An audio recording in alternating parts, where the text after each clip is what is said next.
नाज़िम लाड़काने में करबला के शहीदन की याद में 9 मुहर्रम हराम ते मजलिस ने आज़ादारी जो सिलसिलो जारी है। हर तरफ या हुसैन जूं सदाऊं बुलंद आहिनि। उन हवाले से लाड़कानो में असां वीडियो लिंक ते मौजूद है ब्यूरो चीफ लाड़कानो मुनवरन जी मुनवर।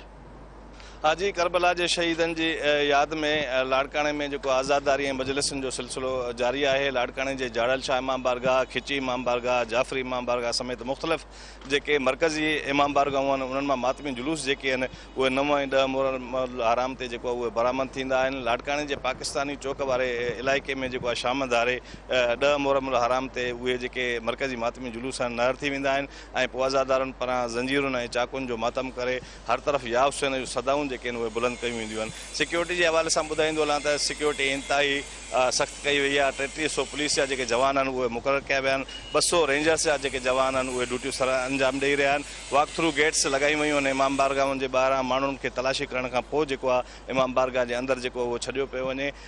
CCTV 100 खां वधीक कैमराऊं आहिनि उहे बि लगायूं वयूं आहिनि। पानी जूं सबीलूं लगायूं वयूं। नंगर न्याज़ उहो बि तक़सीम कयो थो वञे।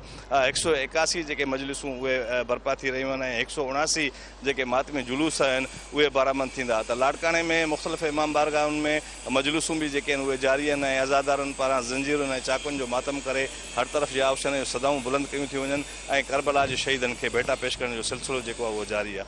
जी ठीक है मुनवरन, वॾी मेहरबानी। लाड़कानो खां सिक्योरिटी सूरत हाल बाबति तफ़सील ॾिना।